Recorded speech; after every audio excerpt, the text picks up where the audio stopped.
Okay. Good morning. My name is Haziq Ali. I'm reporting to you live from Atlanta, Georgia. But more importantly than that, I'm reporting to you from a different state of mind. You know, we call it millionaire minded. You know, every morning we get together and we chop it up. Mindset, skill set, heart set. A bunch of cool stuff to help you go further, faster, with less effort. I give you an example, right? The affirmations that I say every single morning are the exact same affirmations I was saying when I was homeless, when I was sleeping in my car. You know what I mean? And for me to now have a net worth of 7 figures plus, etc. So it's just proof that anybody can do this. I know my man, Mr. Terry, agree with me. Good morning, Nunu. How you feel, brother? Yeah, man. I cannot stress enough that, you know, I think it's Jim Rohn who said, since we doing quotes today, right? I think it's Jim Rohn who said one of the most frustrating moments in life is you trying to have an above average relationship, an above average bank account, an above average job, an above average car, but you don't want to become an above average person. That's going to be rough, man. You know? So I'm really proud of you for being here and kind of kicking it with us. Like, I'm looking to improve, right? I'm looking to work on myself. My man Dennis checking in, right? I think that that's one of the most admirable things that a man or a woman can do. And as a matter of fact, on the reverse of that, on the concave of that, you know, I think one of the worst things that you can do is be the kind of person that doesn't work on their weaknesses. It doesn't look to try and improve their character when they spot character flaws, you know. Sometimes me and my partner talk, man, and you know, I really treasure the conversations because, you know, he holds me accountable, you know. It's amazing to have relationships where people are really helping to hold you accountable, because if they don't, chances are a lot of us will never grow. A lot of us, man, we find ourselves just really repeating the same patterns that we picked up. This thing called life, man, more is caught than taught. More is caught than taught. Can y'all dig that? My mentor tells this story about being overseas in Europe and how basically, you know, he told the maitre d', he was like, listen, I can tell you how many people in here are from America, and I can do it without a fraction of doubt, right? And the maitre d' is like, I'll take that bet. And he said, all right, come and get me once they give out the dessert. When they give out the dessert, like key lime pie, he counted, he said, oh, there are 5 Americans in here, right? Now remember, what I'm saying is more is caught than taught. He was able to say there are 5 Americans in this restaurant right now. The maitre d' was amazed. Like, how did you do that? They're at different tables and everything. He said, because while you guys in Europe eat your pie from the back, starting with the crust, in America, we eat our pie from the front, starting with the tip of that triangle, right? Did someone give us a seminar on how to eat pie? Did someone say here in America, you're not an American unless you eat pie from the front? No, we just eat the pie that way because we see everybody else. More is caught than taught. Am I making sense, everybody? So the thing about personal development is that it forces you to change with the intention. If you're doing it right, ain't that something? Ain't that something? Hey, man, shouts out to Lauryn Hill. I don't know how many of y'all heard that new Nas, but you should. You know, I really feel like, you know, we have some music out there that's really representing for the culture right now. Something to help you boost your self-esteem. I'm about to call in on the live line. I know when I heard Lauryn Hill was going to be on the project, I was like, oh, sing it. You know, and that's still nice. But she actually was dropping bars on that thing, man. All right, let's get this party started, y'all. You have something special. You have greatness in you. Hello, this is Les Brown, and you're in the right place at the right time, because we're going to bring the millionaire out of you. Just hold on. There, please enter your Thank you. Please announce Yeah, yourself. Chanel. All participants are muted. Entry and exit tones are off. Okay, good morning, millionaires. Good morning, millionaires. I hope you're feeling good this morning. My name is Haziq Ali. I'm a revenue acceleration coach, a self-esteem development expert, and I think that you're going to have trouble figuring out which one is more important. Dang, is it the money or is it the mind? Is it the millionaire part or is it the minded part? I am here to tell you that the great syntax of life, right? The great order, the way things go is you have to be before you will do, before you will have. Every now and then, something can take a lucky jump. You might mess around and have a lucky jump in your bank account. You might mess around and have a lucky jump with a promotion or something. But who you are is going to determine whether you keep it. Do you hear what I'm saying to you? You know, I was telling my barber yesterday, because he was just talking about like his lady, and they're thinking about kind of like breaking up and all of this. And I had explained to him, I was like, bro, the way this thing works is you are being sent people who are here to teach you lessons that you wouldn't learn otherwise. The purpose of love, y'all, is because your mama couldn't make you change. Your daddy couldn't make you change. Your friends could barely make you change, right? Oh, more is caught than taught. So you're keeping pace with your friends, or you're trying not to avoid altercations with your parents and all of that, right? Trying to make your parents proud. But what I'm saying about this other kind of love, this kind of love that comes through somebody that was raised by completely different parents from you, et cetera, so forth, that kind of love is transformative as long as you are selfless. Do you hear what I'm saying? Yeah. The thing about this love stuff is that a lot of times you are learning about yourself through this other person because the representative melts away. Now it's like your real self versus their real self, right? When there's no need for decorum, no one's around. I know you so much, I don't have to care about your feelings anymore. What I'm saying is who you really are starts to come out. That's the beauty of relationship. That's the beauty of real relationship. And millionaires, one of the most important relationships that you will ever have is the one with yourself. You know, wifey did this whole training on that. Shouts out to all of the women that went. That was still one of the most hilarious things I've ever seen, that picture. Some of y'all know what I'm talking about. But I'm a big person on quotes, y'all.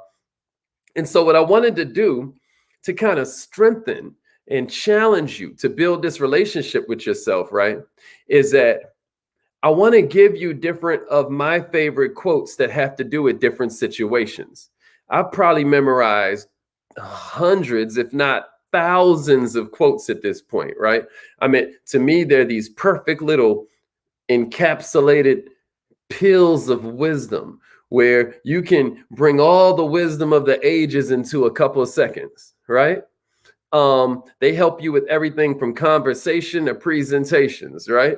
I'm talking about quotes are powerful. So what I'm gonna do is I'm gonna give you a few quotes that you can write down in your power book, but when you're going through certain situations. The first one I got for you is hardship and a feeling of helplessness. Somebody give me that in the comments. Hardship, a feeling of helplessness. I got a quote for you that, see, because this is the thing, man. You can count on adversity. There's a prayer that you hear a lot that I always call it the anthem of the overachiever, right? To me, it's one of the most powerful and illuminating quotes that you'll hear, but it's like a little poem. You've probably seen this on your grandma's house on the wall or something like that. Millionaires, it's so easy to feel on top of the world when you win it. But when the going gets tough, that's when this confidence thing really is supposed to show up. And a lot of times it disappears. You know what I'm saying to you? That's when you see who you really are. That's where you see where you really at with it. And I'm not saying that memorizing 3 sentences is going to change everything for you. But I am telling you that where energy goes, energy flows. Wherever you put your attention, that's where the growth is going to happen. Whatever gets measured gets better. So I got 3 sentences for you. If you ever are in a kind of situation where you're experiencing a little hardship, right? When you're experiencing a bit of a feeling of helplessness, right? I got a quote for you. My man Dion in the house. Yeah, man. Oh, it's already done, baby. All right, so here we go. God, grant me the serenity to accept the things that I can't change, the courage to change the things I can, and the wisdom to know the difference. Y'all heard that one before? Of course you have. But think about those words. God, grant me the serenity to accept it if I can't change it. I don't need to be stressing. They ain't helping nobody.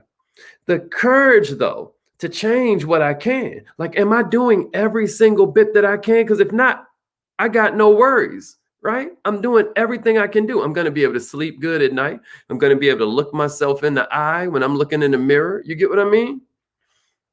And the wisdom to know the difference. Millionaires, there's a lot of things in your life you cannot control.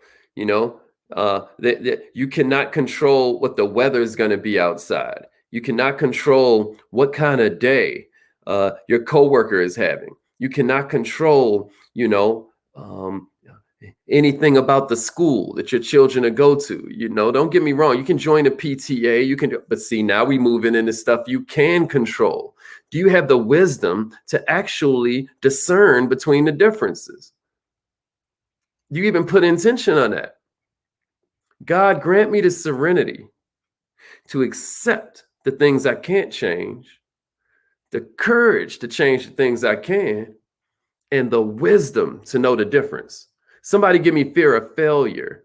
I got another one for you. Fear of failure. You ever felt fear of failure? Somebody give me fear of failure in the comments and a share. I got another quote for you. That one's cold, right?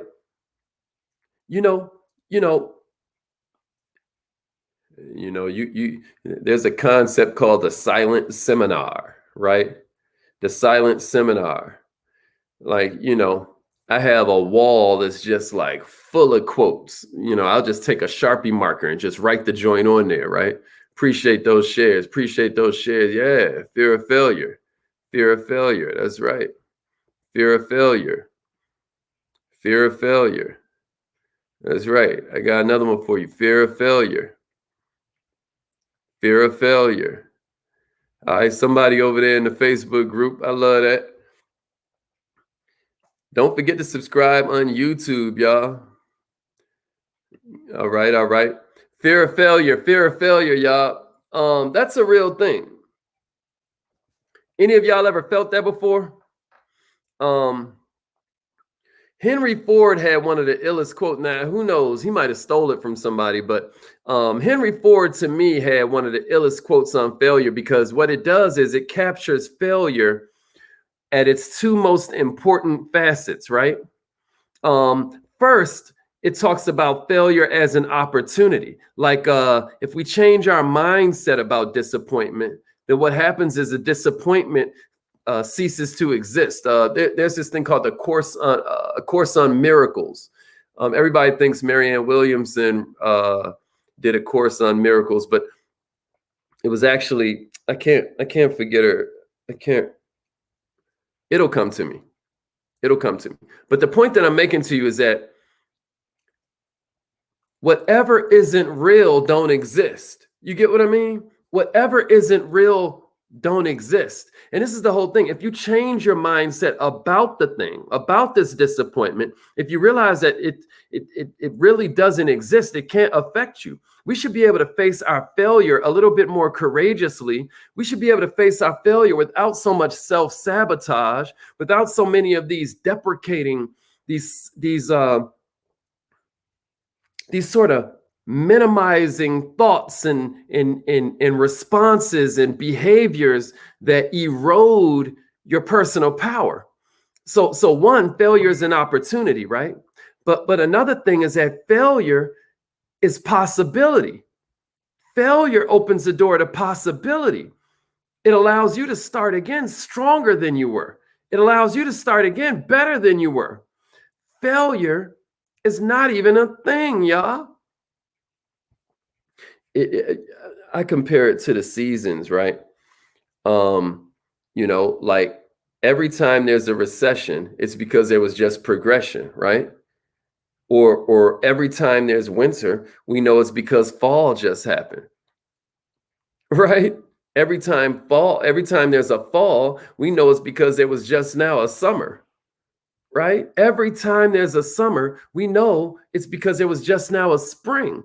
But we don't say to ourselves, man, winter is cold. We done failed again. Damn it, right? We never say, oh my God, what did we do wrong? Summer is gone. Or, oh no, what happened to the rain? What happened to spring?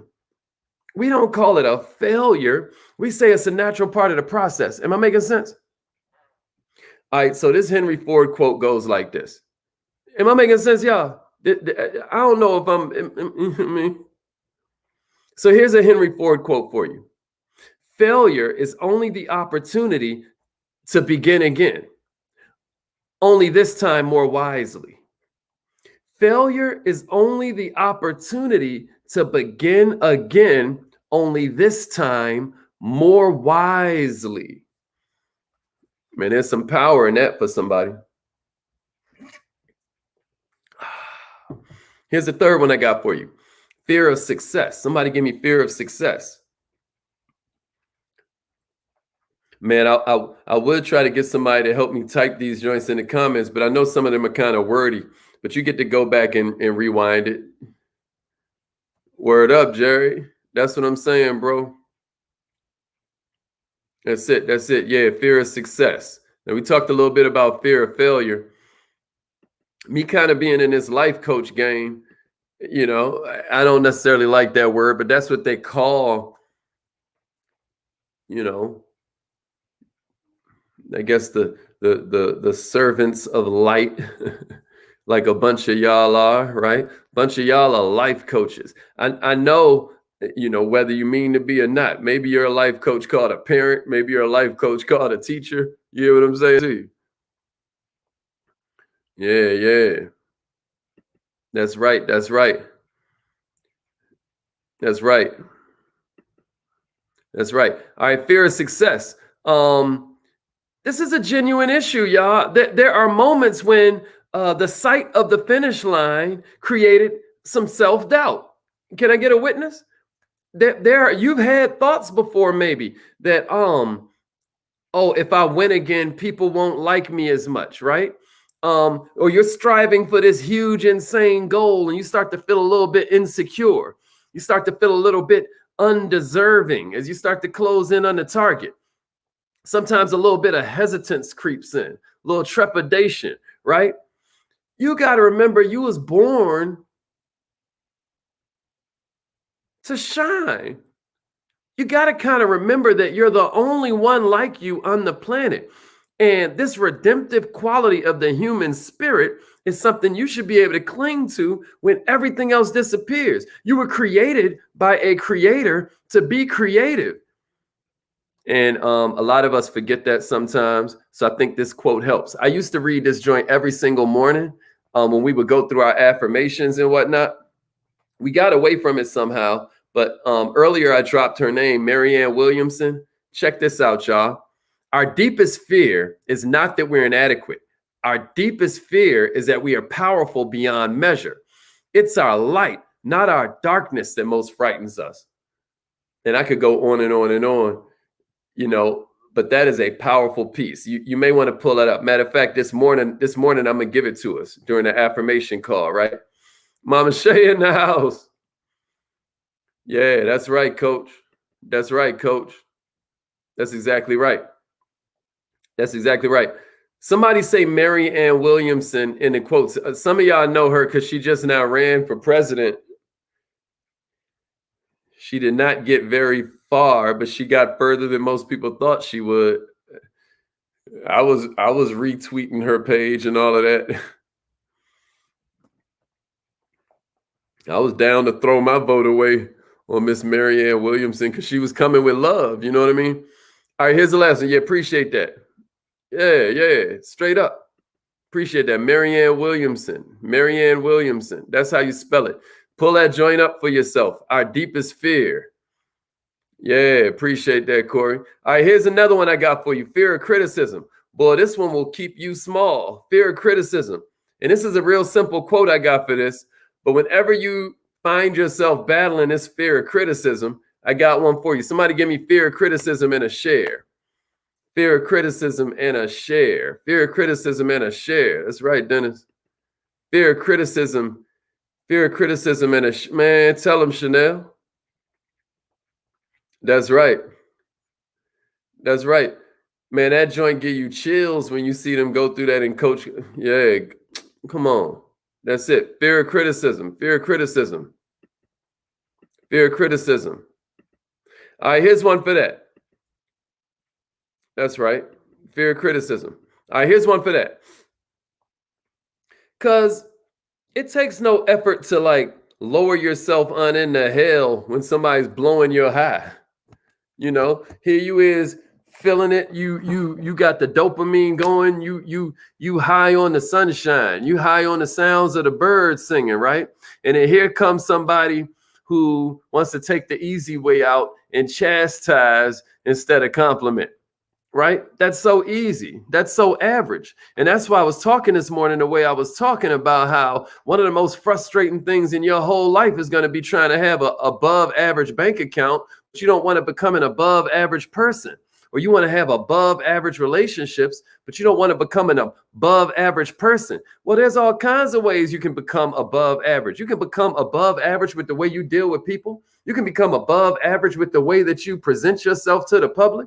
You can become above average with your vocabulary. You can become above average with your knowledge on a certain subject. You can become above average as a reader while everybody else is watching TV. You can become above average and work out a little bit more. You can become above average and invest more in your relationship. What I'm saying is, only thing you can't do is live an above average life while you stay mediocre. Does that make sense to somebody out there? A lot of times people are trying to fill this void they got inside themselves. And so what they do is they use criticism to do it. But here's your burden. How can you use that criticism? Yeah, they're probably criticizing you for their own purposes, but how can you grow from it? Because even though they probably had their own purpose, God got something completely different going on. Your free will is what you do. God's will is what you become. And he can even use this sucker's criticism of you. But it starts with you asking a question. You know, I always say questions are the transportation system for human consciousness. Millionaires, it starts with you asking yourself a question. How can I use this criticism to my advantage? So here's a real simple quote for you, just something for you to jot down in your book. Criticism is just information that will help you grow. You say, Hazik, well, nah, they was being haters. Yeah. But again, the question you ask yourself, right? There's a question you can ask yourself, right? How can I use this to grow? How can I grow from that criticism? I got one for you for procrastination. Man, that's a fact. That's a fact. I mean, ain't nobody saying you have to be the greatest in every single area of your life, but damn, you could use a little bit more intention, right? All right, so here's one for procrastination. Here's one for procrastination. I got like 3 more for you. Yeah, that's it. That's it. Because if you want to know about 2 enemies that are always going to pop up whenever there's a goal that's worthwhile, I got 2 of them for you. Boredom and procrastination. Yeah, that's an even better way to say it, Mrs. Goins. That's an even better way to say it. Spirit of excellence. Not just that you want to be above average, but what you're talking about is a spirit of excellence. I like to put it within reach so everybody feel all right. Some of us get a little scared. You start talking about being the best ever. You know what I mean? But what I am saying is we can all go for above average. And yet another way that you can fight being above average, right?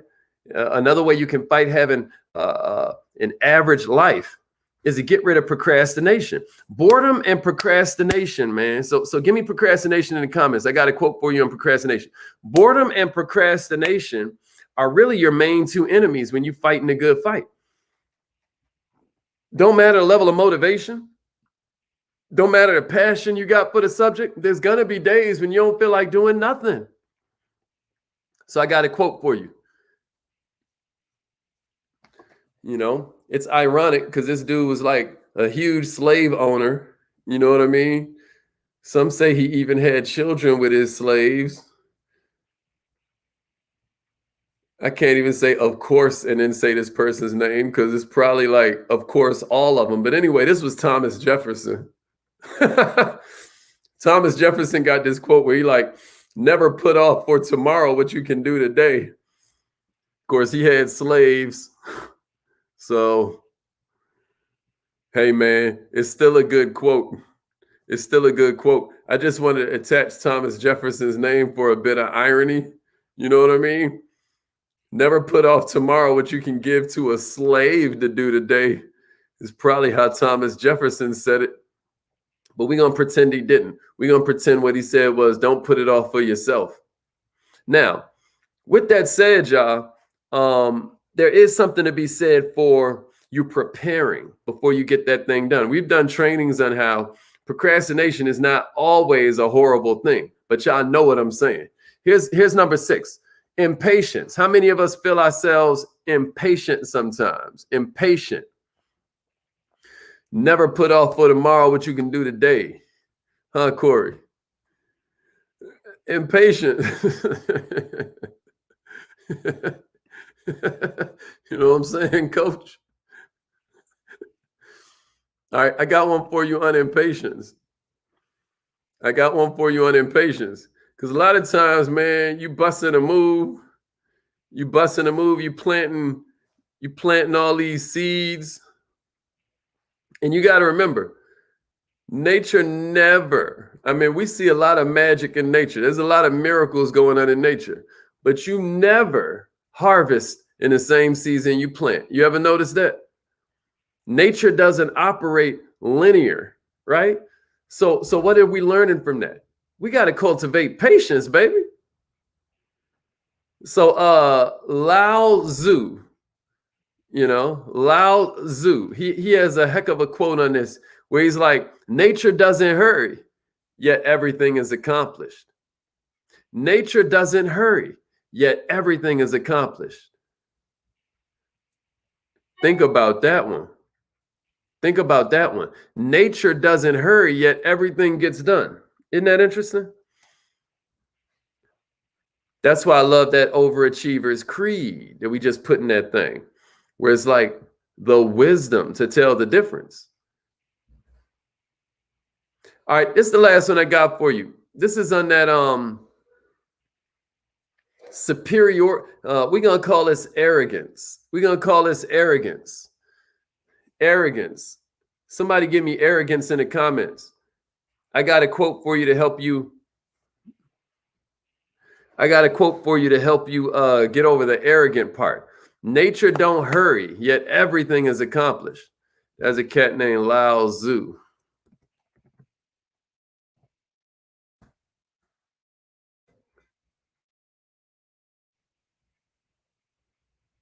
This is how you spell his name. Lao Tzu.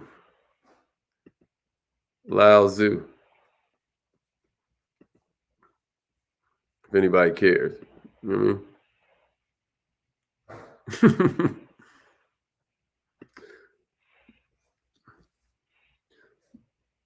All right, this is the last one I got for you. Yeah, on arrogance, and then we're gonna go do our we about to go do our affirmations. Yeah, Corey, you about to be sounding like a whole wise man out here, bro. You're gonna start sounding like one of them cats that be walking around in the sandals and what have you. You know what I mean? All right, arrogance. You know what I mean? Man, you ain't gotta be, listen, I be telling them all the time, I ain't even all that smart. I just memorized some quotes. You know what I mean? I ain't lying. Mr. Terry know what I'm saying.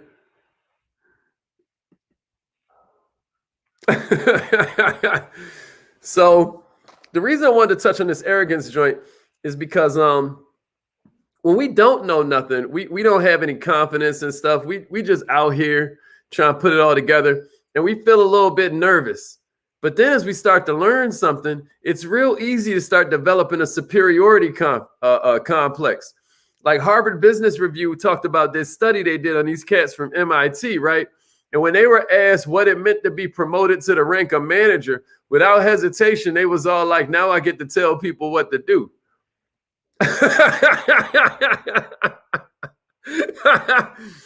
No, that's not what leadership is about, man. That's arrogance. That's narcissism. That's you making everything about you. Millionaires, let me give you a quote. The more you know you don't know. The more you know you don't know. Yeah, Mr. Terry. You know what I mean?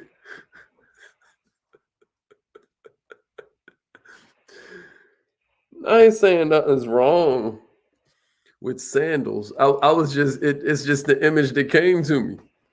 My man Corey out here really nailing it. And I'm like, yo, I could see it. I could see his future. You know what I mean? The more you know you don't know. Can y'all dig that? True knowledge exists in knowing that you know nothing. That's Socrates. That's Socrates.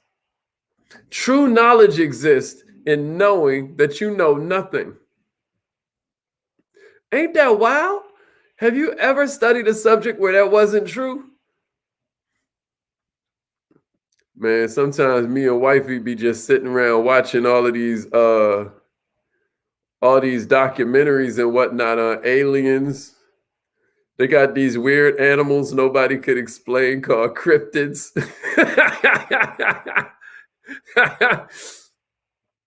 Like you heard of Bigfoot, but you ain't know that's a whole class of paranormal. I'm about to start having wifey get on these morning calls with me too.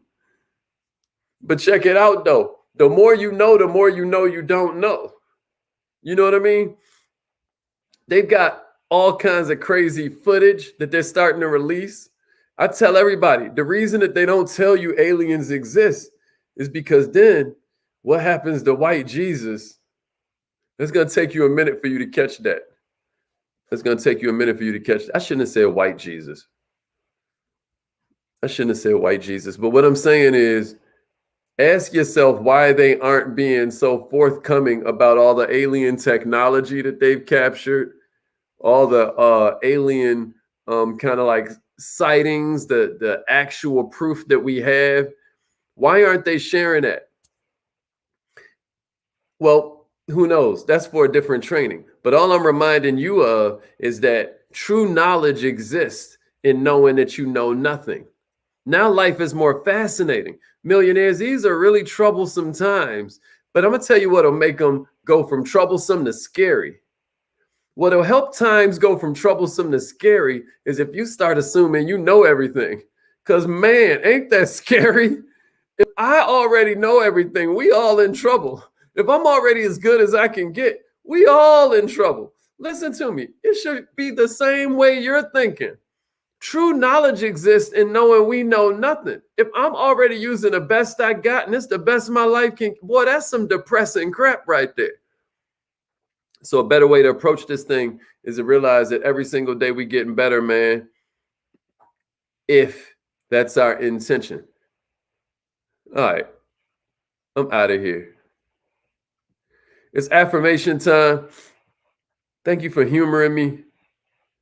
You know, hope you got something out of this. Yeah, straight up. Straight up. Tell him, Taisha. Man, you do not, Dennis. You have a cousin. All right, it's affirmation time. It's 8 o'clock. All right, y'all. Call in now. If the number plays games with you, then text message call me to the number. Just text message call me to the same number.